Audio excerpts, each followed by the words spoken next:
Benvingut, senyor Anwar. Primer de tot, com està Clara Ponsati?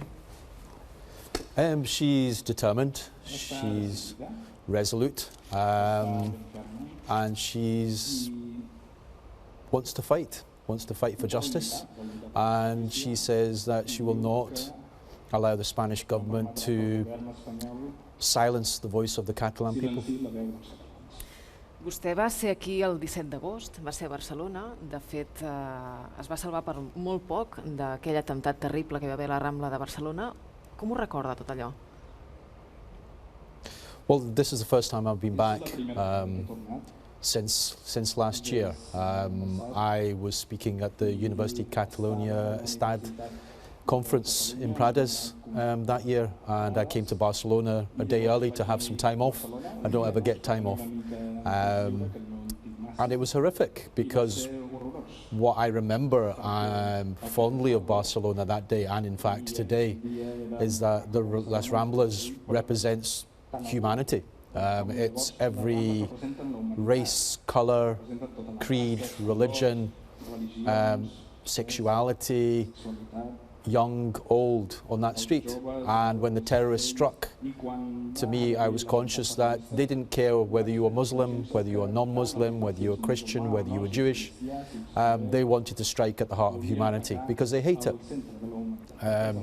So when that happened that time, it left me in a great deal of shock and horror, because you could see the bodies.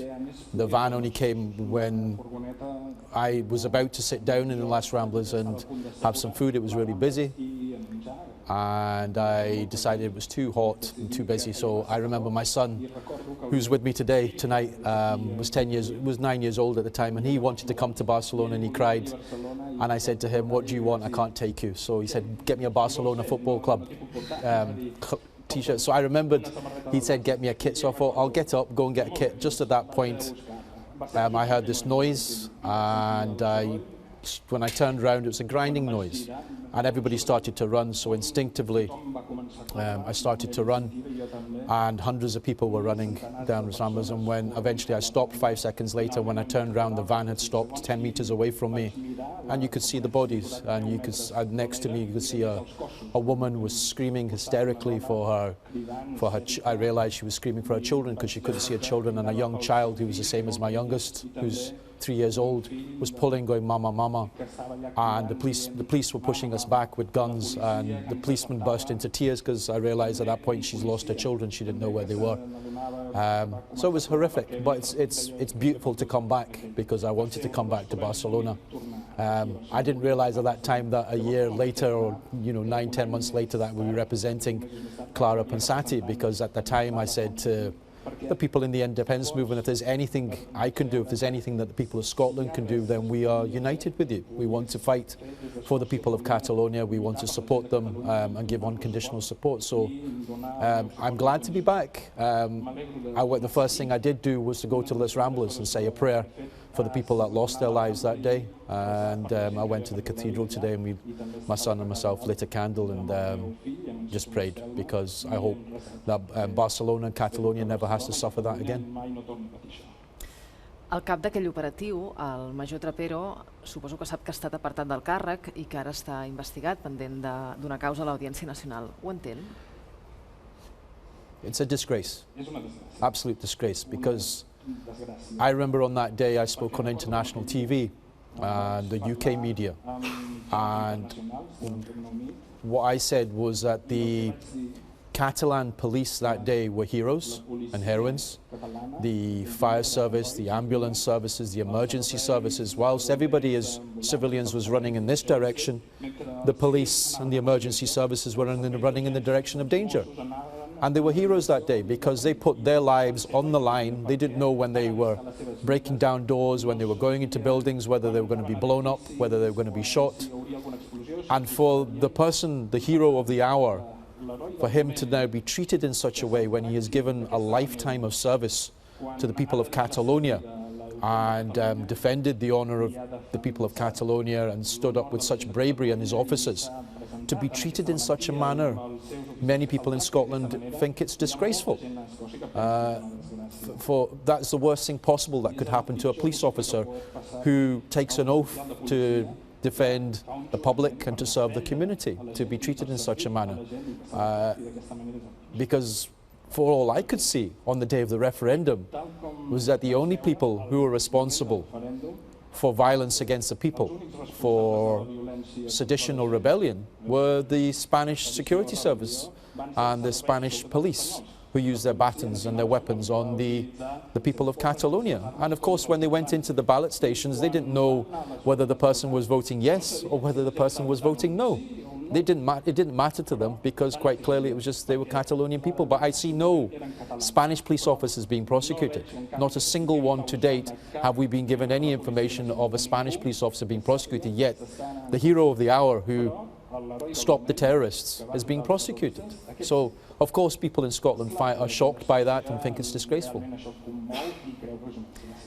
Ara vostè torna a Catalunya en un altre moment força especial, en aquest cas polític, evidentment, que és aquesta nou intent d'investidura en què Carles Puigdemont no s'hi pot presentar. Com ho interpreta tot el que està passant en la política catalana?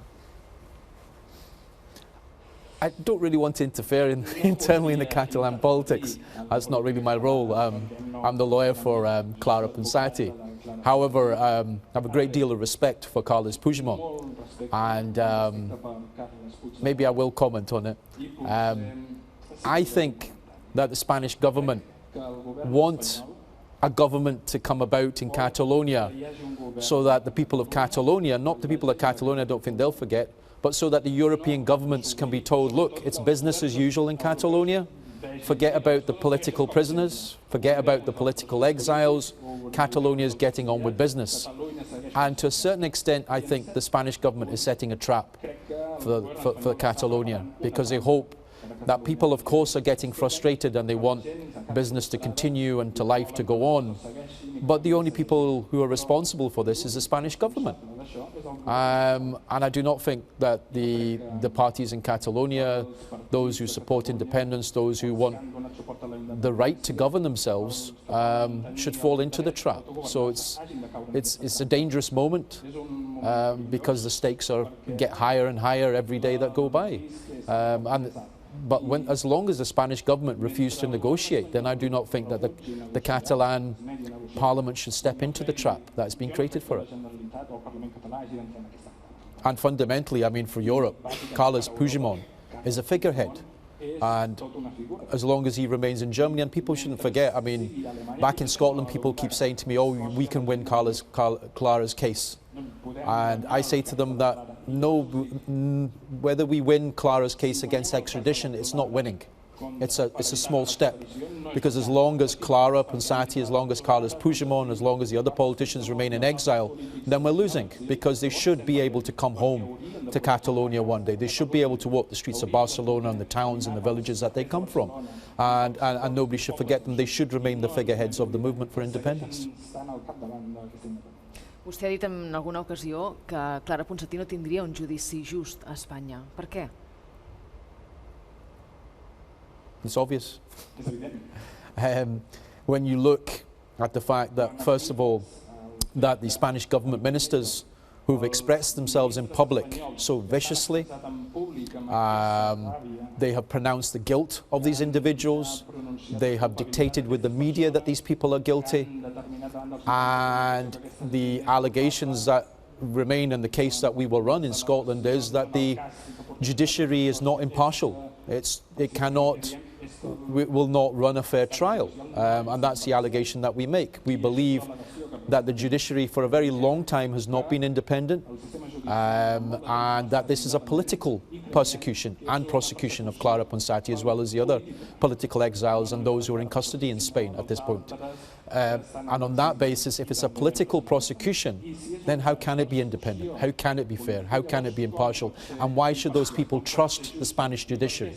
And more so, it's a case of, when I look at 56 pages of the warrant, and it says that my client Clara Ponsati is guilty of rebellion with violence, And I go through the 56 pages and I go, right, where has she done it? When did she use a truncheon? When did she use plastic bullets? When did she kick a policeman? When did she punch a policeman? When did she send in, you know, her supporters in riot gear to attack the police officers? I can't find a single instance. And it appears to me that we have accused the Spanish government of using the European arrest warrant as a tool of political repression. It's not just about silencing Clara and the other politicians, it's about silencing the voice of the Catalan people. And we find that surprising in Scotland because we had our own independence movement and we voted. And sadly we voted against independence. We came close, one day we will get independence, but we were given the right to do so because that's a human right. And for some reason the Spanish government are not giving something that's internationally recognised as a human right. Whether the people of Catalonia vote yes or whether the people of Catalonia vote no, that should be their decision to do so. Yet in every aspect it talks about independence, the right to not to do so, and we cannot see how it is that this could be anything other than a political trial. As long as it's a political trial, then it stands accused of not being fair and not being impartial. És aquest un cas de drets humans? Yes, we have said that we fear for Clara's safety. The first issue is that this case, we understand, will run before the Supreme Court. We believe the very fact is that the Supreme Court means that there is no right of appeal, and that's unacceptable. If somebody is to receive a sentence of up to 33 years, as Clara is threatened with, ultimately, Clara, respect, is 61 years old. That's almost like a death sentence. And I know when I said this publicly, a lot of the Spanish media and commentators attacked me and abused me on social media and said, there's no death sentence in Spain. But what else does that mean for somebody who's 61 to spend 33 years of their life in prison and to have no right of appeal? That's almost like saying the Supreme Court is infallible. Nobody's infallible apart from God. And the Supreme Court certainly is not God, but they are acting like God. And so that's the first issue, no right of appeal. The second issue is the treatment of people who are being locked up by the Spanish authorities, where you can have detention without trial for up to 4 years. You're taken several hundred kilometers away from your families, kept in a cell with no contact, little or no contact with the outside world. No idea of when you will actually stand trial. And then the third aspect, of course, is that we believe that's degrading, inhumane treatment. No right to a fair trial is Article 6, breach of your human rights. It's a political prosecution, it's a political persecution. And also fundamentally, I believe that how can the Spanish government guarantee the safety of Catalan politicians in a Madrid prison, in a Spanish prison? Because you cannot appear to trust the Spanish police with the treatment of the Catalan people and the Spanish politicians. So how exactly will you trust the prison guards? And if you can't trust the prison guards, how can you trust the prison guards to guard the prisoners when there is a Catalan politician amongst them? So there is concerns for safety and for the human rights in that aspect. And all of this is wrapped up in human rights, and human rights at the end of the day trumps the Supreme Court.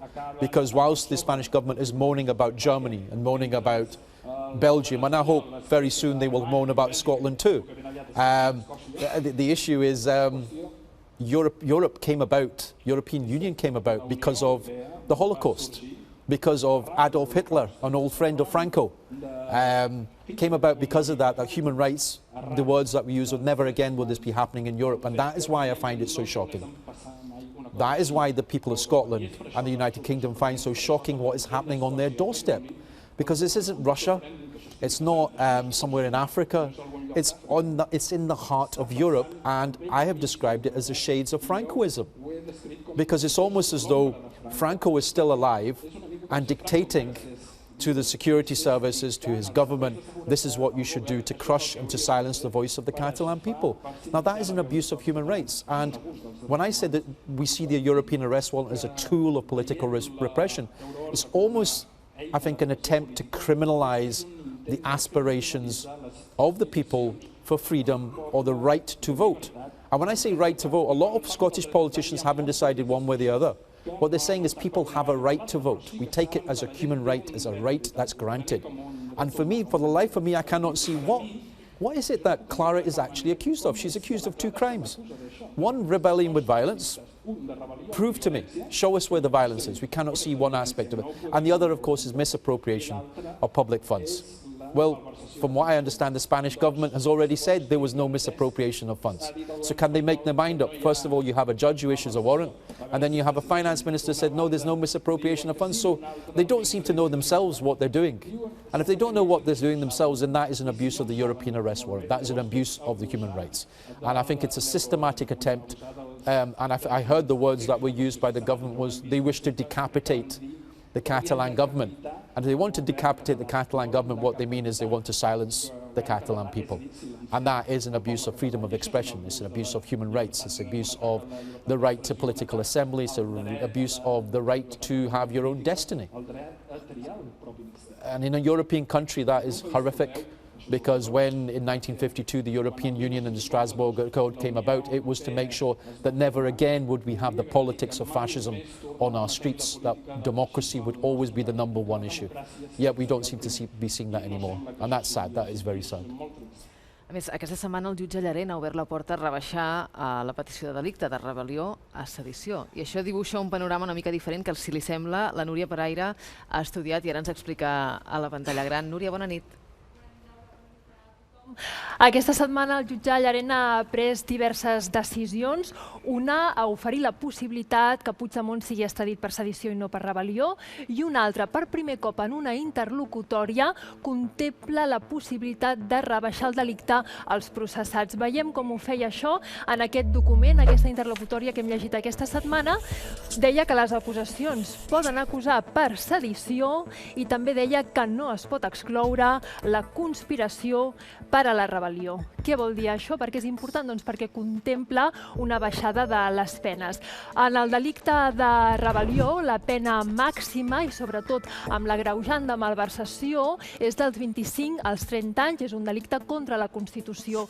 En el cas de la conspiració per rebel·lió, la pena màxima és de 12 anys i mig a 25 anys. I en el cas de la sedició, que no és un delicte contra la Constitució, és un delicte contra l'ordre públic, aquí la pena màxima està entre els 10 i els 15 anys. Això és el que obria la porta aquesta setmana Llarena amb aquesta interlocutòria, una interlocutòria, aquest document, que es pot recórrer a la sala d'apel·lacions del Tribunal Suprem. I un cop sigui recorregut a aquesta interlocutòria, a principis de juny es contempla que seria la data en la que la sala d'apel·lacions resoldria i, per tant, aleshores, la interlocutòria de processament de Llarena ja seria ferma. Què vol dir això? Algun cop s'ha dit que si és ferma i continuen processats per rebel·lió, els que estiguin a la presó podrien ser suspesos de càrrec públic si és que el tenen, però veurem finalment què passa. Sigui com sigui, el judici es vol que sigui a la tardor. I perquè això no es posposi, no es retardi, que el judici sigui a la tardor, què ha fet també aquesta setmana el jutge Llarena? Ha decidit dividir la causa. Els que han comparegut presencialment davant seu són els que serien jutjats a la tardor i la resta són els que estan pendents d'extradició. Així els processos d'extradició no alentirien el procediment. I en quin moment estan aquestes extradicions? A Alemanya, Puigdemont, aquesta setmana, Llarena ha enviat un informe al tribunal alemany dient, com dèiem, que si no és extradit per rebel·lió, doncs ofereix que pugui ser extradit per sedició. Veurem això, quin recorregut té. A Suïssa, recordem, està fora de la Unió Europea, els processos d'extradició són molt més complicats i recordem que l'extradició està demanada per Rovira, però no per Anna Gabriel. Què passarà a Brussel·les la setmana que ve? Dia important, dimecres, perquè Comín, Sarrent i Puig compareixen davant el jutge que ha de decidir sobre la seva extradició i ho faran després que durant aquests dies la Fiscalia belga ha demanat més informació a Llarena perquè tenien dubtes sobre el delicte de rebel·lió i també el de malversació. I finalment, a Escòcia hi tenim a Clara Ponsati. El judici de Clara Ponsati és a finals de juliol, però la setmana que ve, dimarts, Clara Ponsati, amb el nostre convidat, tenen una vista preliminar d'aquest judici. Què creu que acabarà passant en el cas de Clara Ponsati? L'acabaran jutjant per sedició, per un delicte inferior, l'extradiran? Què li passarà a la seva clienta? Well, I think that I find that ridiculous because I said earlier on, can't seem to be able to make their mind what to do. And I think that the Spanish government were very arrogant in what they have done, because they assumed automatically that the European countries who have been supporting them, you know, that's deeply shameful that they have, after the referendum, the European countries all supported them, and they thought that when they had this discussions with their friends that they would automatically send people like Clara back to Madrid, and they haven't, so they failed, because the overriding principle was one of justice and one of human rights. So now what they seem to be doing is to trying to fit the piece into the jigsaw and say, right, that doesn't work, we'll try something else, we'll try something else. That's not how it works. And the courts will be very aware of the fact that you can't do this. You can't continually keep changing the rules of the game to try and get them back. And the second issue, of course, in Scotland is we don't have the crime of sedition. We don't have the crime of rebellion with violence. We don't have those offences, and that's one of the arguments that we will make. And it's all very well that the judge says, oh, we'll reduce it to 12 to 25 years. Well, with respect, I am a criminal defence lawyer. And in Scotland, my clients who have been accused of murder or killed people, they don't even get 25 years in prison. So why 25 years? For what? Because you have organised a vote? Because you wanted the people to have a right to decide? Again, that it becomes an issue, because is the crime, the punishment appropriate for what you are accused of? And the other issue that arises, which we've looked at, is if it was so wrong, why didn't the Spanish government, when the people stood as candidates for their election in Catalonia, why didn't they ban them then? Why didn't they stop them having in their manifesto that they want independence? Why didn't they say it's a criminal offence? Why do it after the Catalan government has decided this is what they're doing, because they had the mandate from the people to do that? They took the vote in Parliament and went, this is what we're going to do. Then after that they invoke 155, Article 155. So I think they're getting desperate, and they're deliberately changing the rules of the game. The problem for them, of course, is whether it be in Germany or whether it be in Belgium, and hopefully in Scotland, the judges, the judiciary will be well aware that this is a desperate attempt by the Spanish government and those who act on their behalf to not be humiliated in public. And they seem to believe that their Spanish law is admired and respected around Europe. No longer, because people are now starting to ask questions, how can they do this? How can they do this? Because if this happened in Scotland, people will be saying, you can't have one charge one day, and then the next day you charge him with different offence, and then the third day you charge him with a different offence, and that's all they seem to be doing. They need to make their mind up. Senyor Anwar, tenim 4 periodistes a plató, segur que volen fer-li preguntes. Vols començar tu, Neus? Sí. Després de la descripció que ha fet de com funciona la justícia a Espanya i també, en part, també el sistema policial, vostè creu que Espanya és un estat de dret? No, I think there is a rule of law, but when it comes to the question of the Catalonia and Catalonian politics, the rule of law seems to fail. I think at that stage, because people are very confused, because when they look at Spain, of course, it's part of Europe, it's a democracy, it has human rights, etc. Yet that seems to revert to, and I've described it publicly as shades of Francoism, because when you have 6,000 Spanish security state services come in and several thousand Spanish police come in, and they attack the people who are innocent, who are men, women, old, young, who have done nothing wrong, and use violence, well, that's not the rule of law. That's an abuse of the rule of law. And when you have a system that refuses to prosecute those police officers, then that's a failure of the rule of law. Those things don't take place in a democracy. They normally take place in a dictatorship. And yet we are yet to see, even though today I think the European Union, or in the last few days the European Union, has finally, after 9 months, said, oh, we're going to investigate and carry out an inquiry. Too late. They should have done it in the first day. They should have done it in the first week, when people from Catalonia were screaming and saying, we want justice, we want an investigation, we want Europe to come and investigate, we want the United Nations to come and investigate. They failed. So 9 months later, it's too late. But the rule of law does not appear to apply when it comes to Catalonia.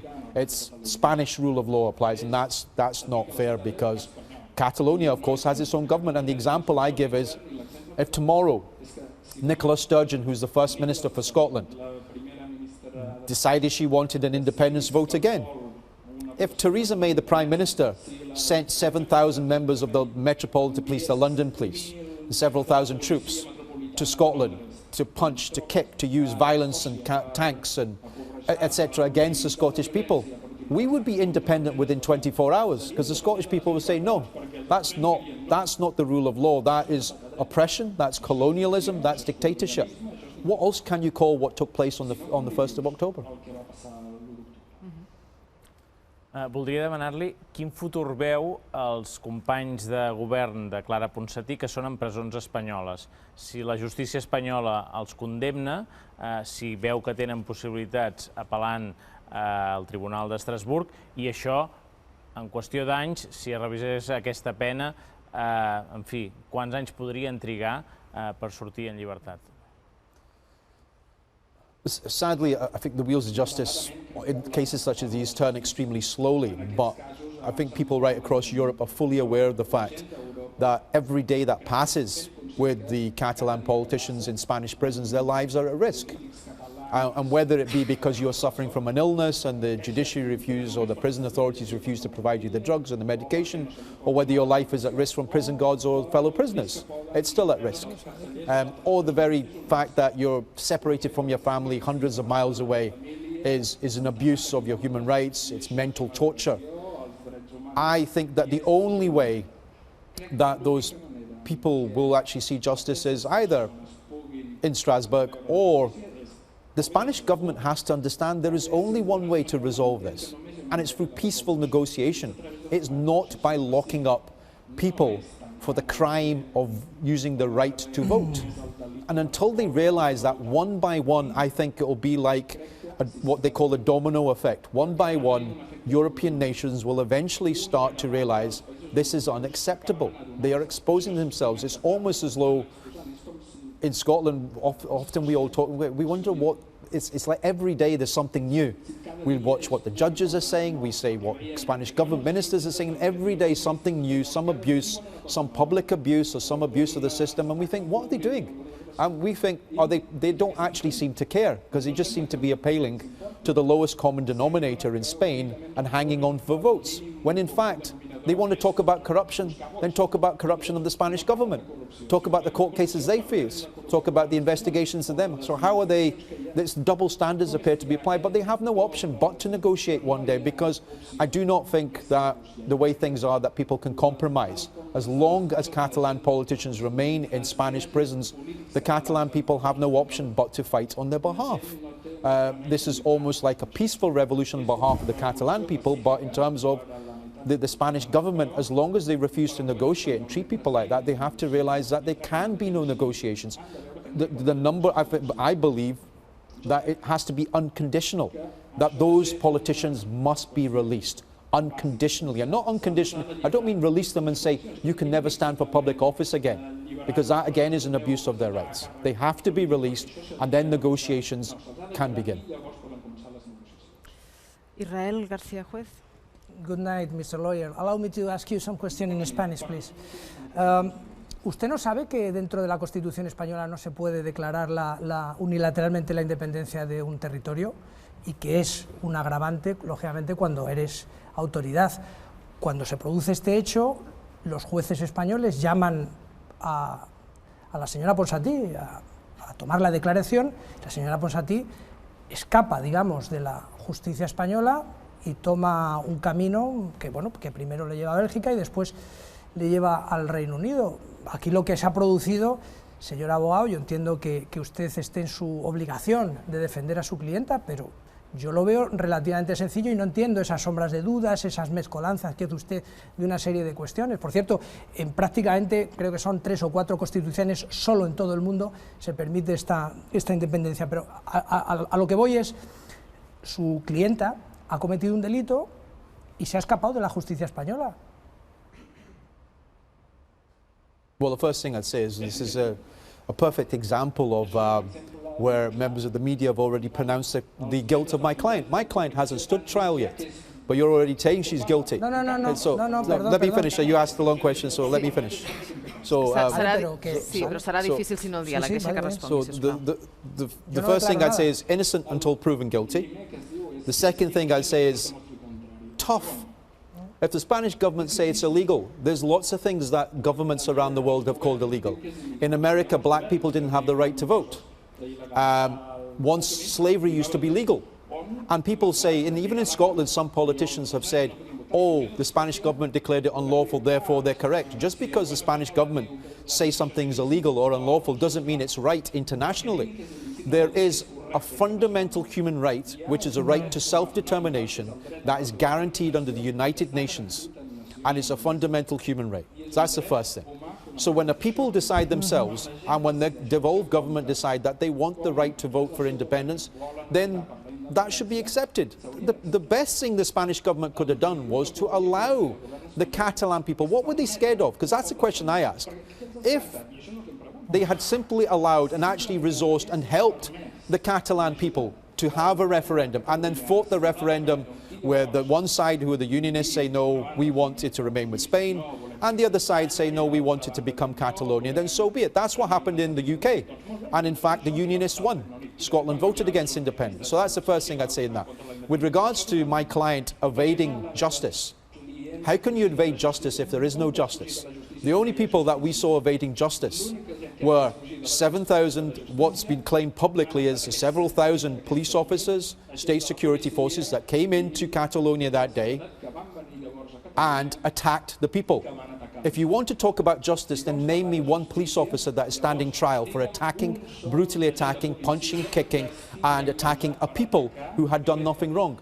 And the answer is zero. It seems to me that you want to talk about justice where you can see people who are police officers get 9 years for the brutal rape of an 18-year-old woman, and it's told, and we are told that it's not violence. Yet a female politician, a politician who has never committed a criminal offence in her lifetime, who is an esteemed professor, an academic professor, who was selected because of her background, and 2 months as an education minister, can receive 33 years in prison? Where's justice in that? There is no justice. Si vols una rèplica? Però Israel, però breu. Sí, no. Simplemente decirle que la Constitución española permite todo tipo de reformas siempre que se cumplan los cauces de la ley. Me sorprende profundamente escuchar a un jurista como usted que ponga absolutamente en tela de juicio todo un Estado de Derecho de un miembro de la Unión Europea. Pero bueno, repito, usted, en fin, está en su derecho de defender a su clienta, no puedo añadir más. Y yo no digo nada, lo dicen los jueces españoles. Well, can I just say in relation to that, doubting the EU rule of law, what you appear to be implying is that we shouldn't have the European Human Rights Act. We shouldn't have European courts, because what you're saying is every European country is right. In fact, we're not, because in England, they have been deporting people who have been living in England and in Scotland and the UK for some 40, 50 years, and they had British citizenship, and Theresa May's government was responsible. We had to use the Human Rights Act to expose the government because we said the government was wrong and it was unlawful and it was wrong. And with regards to the Spanish government, so what if the Spanish government says it's lawful? The Spanish government still gives money to Francoist institutions. As far as I'm concerned, Franco was a terrorist, a state terrorist, was involved with the murder of innocent people, and many people across Europe think that way. But of course the Spanish government will say that's legal. People like myself and others will say that's illegal and it's unlawful. And for me it becomes a question of, is it what one country says is legal, or is it the higher justice? And that is a question of natural justice, international rules, UN rules and European rules. Those are actually more important than what the Spanish government says. And how can you say that go through the normal procedures if everything the Spanish government says you can never ever vote for independence? So how can you then say that's legal? Because you have not given the right to the country. You cannot. Es que hay un señor que se llamaba Ibarretxe que fue al Congreso de los Diputados, pero bueno, y que diga lo de las subvenciones de Franco, pero pues eso es que... Avancem, sisplau, Laia, sisplau. Recupero el fil de la pregunta que feia la Neus, sobre si és un estat de dret, que vostè ho ha circumscrit, ha posat en qüestió que es garanteixin els drets a l'estat espanyol circumscrit a Catalunya. Però ara ens trobem, per exemple, que aquest dilluns s'acaba el termini d'entrada a presó d'un cantant de rap que es diu Valtònic. Ens trobem que hi ha tot un grup d'altres cantants que també tenen l'amenaça d'entrar a presó. Ens trobem que hi ha un tuitaire basc que ja està a presó complint un any de presó. Ens trobem en moltes altres situacions i d'altres de fa temps, fins i tot això que parlàvem de l'acostament dels presos en el cas basc, per exemple, en altres situacions també en què es podria dir que a l'estat espanyol s'han traspassat algunes línies vermelles del que entenem per estat de dret des del propi estat. No sé com ho veu, això. I agree with everything you say there.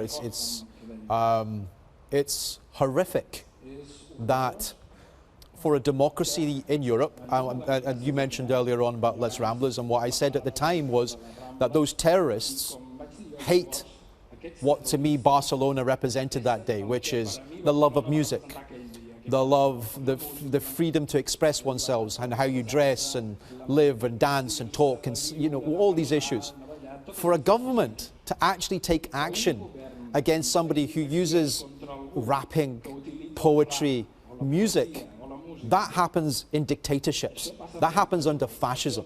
So to lock somebody up for 3.5 years is disgraceful, is shameful, and all of Spain should be rising up and saying, we will not accept that. That is unacceptable because Franco is supposed to be dead. It's not supposed to be his ghost is still directing, saying, don't allow that and don't allow that. So on that basis, I think it's wrong. The second issue that will arise from this is that more and more I keep seeing cases, because obviously now we have a deep interest in what's happening in Spain. And even today I saw in the news about the woman whose arm was broken, an elderly woman whose arm was broken, and it was decided that she was responsible for her arm being broken, not the Spanish police, because she was running away. Not the fact that you're being chased by robo-cops with batons. And everybody's seen it.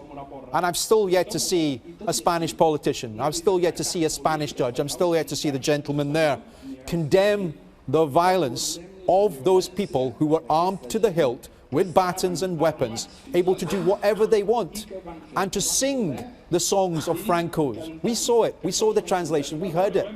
And yet we see no response to that. If that's one way, that's one-sided. That's not democracy in action. That's not the rule of law in action. It's an abuse of the rule of law. And it makes me very sad because I do not believe that the Spanish people want that to happen, because there were many people in Spain who were against what took place in the past. And they thought that ghost had been buried. They thought it had gone forever.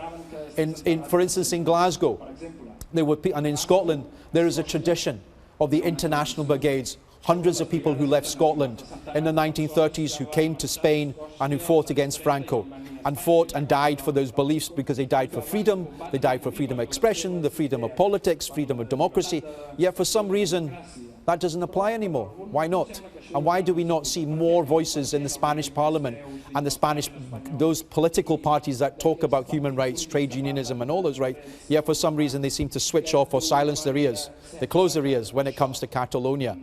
They should be, those individuals, whether it be the rapper, whether it be the woman who's being chased by the police and whose arm is broken, whatever the pictures are, they should be publicly supported by people in Spain, by the government politicians, by the ministers. They should be speaking out against that, and they should be calling for justice. And until they do so, then they disgrace their own country. They disgrace the idea of justice. They disgrace the courts. They disgrace the police.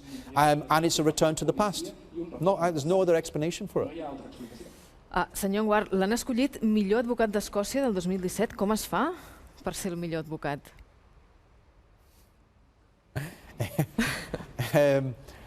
I think I would have to pay tribute to the people that I represent. I myself became a lawyer because back in 1991, when I was a student, I was an anti-racist campaigner. And at that time, I saw the brutality of the police. I was chased by the police. We were organizing a demonstration. I was chased by the police into a dark lane near to my university.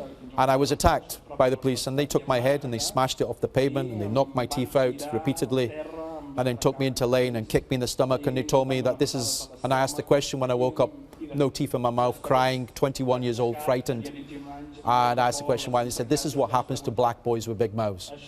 And there was 2 lessons that were learnt that night by the Scottish police, by myself and by the Scottish police. The first lesson was learnt by the police, and that was that this black boy's mouth got bigger as the years went by. And the second lesson that was learnt by me was that freedom and justice isn't handed to you on a plate. You have to fight for it. And over the years, after that, I decided I would become a lawyer. And over the years, I've represented many families and many individuals who are at the state. And it isn't just a case of Spain being wrong here. I'm not saying Britain is superb. It certainly isn't. I'm not saying Scotland is superb, because we've had to raise cases against the government. We've had to raise cases against the Scottish government, the police service, UK government. We continually do that to expose, you know, the brutality of the police, and you know, to expose injustice and the fact that families and individuals sometimes can feel frightened and be on their own.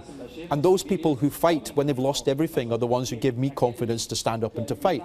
I get called a campaigning lawyer, but my campaigning and my strength comes from those people I've stood shoulder to shoulder with. And some of those individuals are people whose children were murdered and then spent many years fighting for justice until finally we got justice. And they always give me, they give me the honour of supporting them, and now I have the honour of supporting Clara Ponsati, because I see it as an honourable issue that an individual like that should be supported. So maybe that's some reasons why I got the award Lawyer of the Year. So, but you're embarrassing me now. So.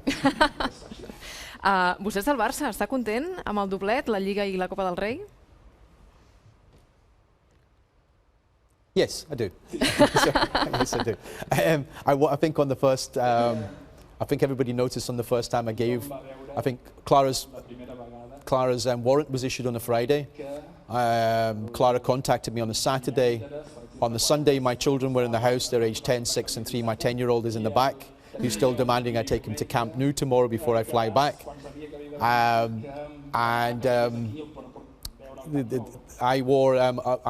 bought 2 Barcelona ties, and I thought, oh, one day I'll get to wear them. So cheekily, I put the tie on, and then many people, thousands of people noticed when zoomed in and went, is he wearing a Barcelona tie? So yes, no, support for Barcelona. It's a great team. It's a great tradition. It's a great historic tradition as well of the fight against fascism, of the fight against Francoism, and what happened during the 30s. So I mean, that's something that I think the people of Catalonia and the people of Barcelona can be very proud of, but people elsewhere are also proud of that tradition and you know, instinctively support that team. Because somebody asked my son today in a shop, because he had his Scotland hat on, and which team do you support? And he went, Celtic and Barcelona. Senyor Anwar, un plaer que hagi vingut aquesta nit al Preguntes Freqüents a TV3. Thank you. Un honor, moltes gràcies. No, thank you so much. Thank you. Ara fem una pausa.